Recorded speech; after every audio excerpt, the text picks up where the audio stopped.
Okay, here we go. Today I'm going to show you guys how I make my racetracks. So what you want to do is you want to start out with a big piece of cardboard. I usually just get like a moving box, but then you want to start sketching out a design.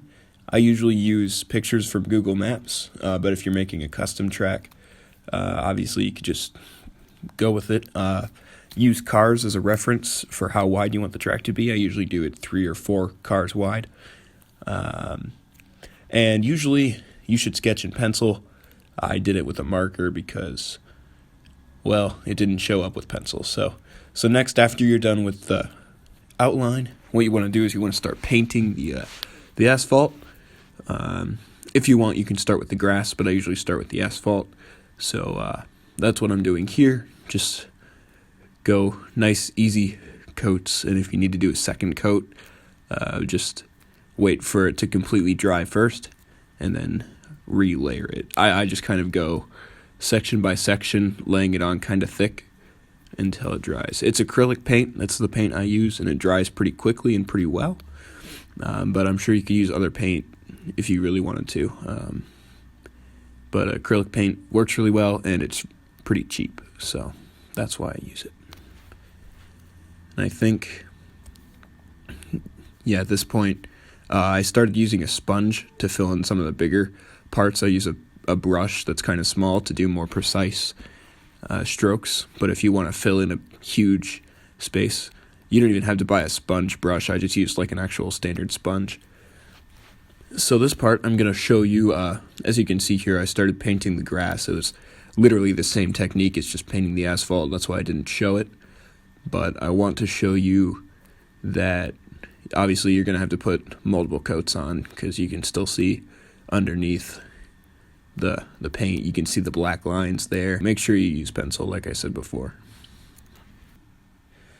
So what I'm going to do now is show you how to build a curb. You often see the cars going over the curbs around the corners. So what you want to do is I usually use a piece of white cardboard. I know not everybody has white cardboard though, so if you want, you just paint a slab of cardboard white. And I have an X-Acto knife, but it works with scissors too. You could just cut something with scissors. But you want to take that to your cardboard. I recommend sketching out the curb that you want to make. I usually don't, but I've been doing this for a long time. So sketch it out if that's helpful. And I mean, you know how to cut. Just don't be stupid. So now you can see cutting it out, and what I'm going to do next is start coloring it in. Usually curbs, at least on this track, they're red and white.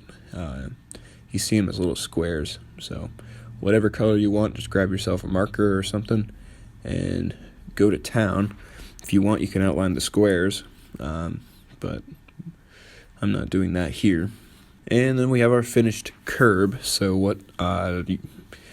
what you want to do now is you want to get some glue, and actually here I am trimming it up to make it a little bit neater. But you want to get yourself some glue. I'd recommend hot glue, but I didn't have any on hand at this time, so I used just a glue stick, and that works fine, honestly. Hot glue is always, well, more permanent, but if you don't have any or don't have access, just a regular glue stick will work fine.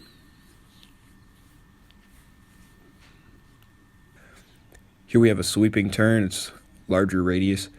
Here I actually did sketch it out. And if you want to find, like, I don't even know. If you want to find the radius of a curb, but you can't see through the cardboard, what I usually do is I just set the piece of cardboard down over the corner and then trace where I think the corner is going to go over it. I know that sounds kind of convoluted, but that's kind of the best way I've been able to figure it out. So, yeah, and it's kind of trial and error sometimes. I've just been doing this long enough that I've kind of gotten used to being able to guess. And one thing I like to do to add a little bit of detail is if you lightly sketch with a pencil over the edge of the curb, or over the entire curb if you really want to, you can make it look like there's rubber built up on it or like it's weathered, and you can just rub that in a little bit.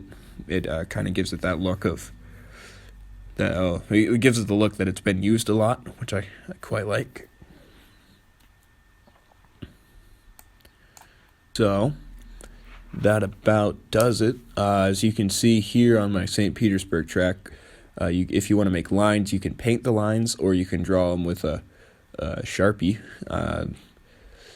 Sometimes I use white paint, and sometimes I use a silver sharpie for the lines. And if you mess up, don't worry about it. You can always just go back over it. As you can see right here on my St. Petersburg track. On my St. Petersburg track, I messed up and I just went back over it. And now I'll show you guys how to cut walls. So what you want to do is get yourself a piece of foam poster board. That's what I use. I'm sure you could use cardboard if you wanted to. But get your X-Acto knife, sketch out maybe 3/4 of an inch, and with a straight line with a straight edge.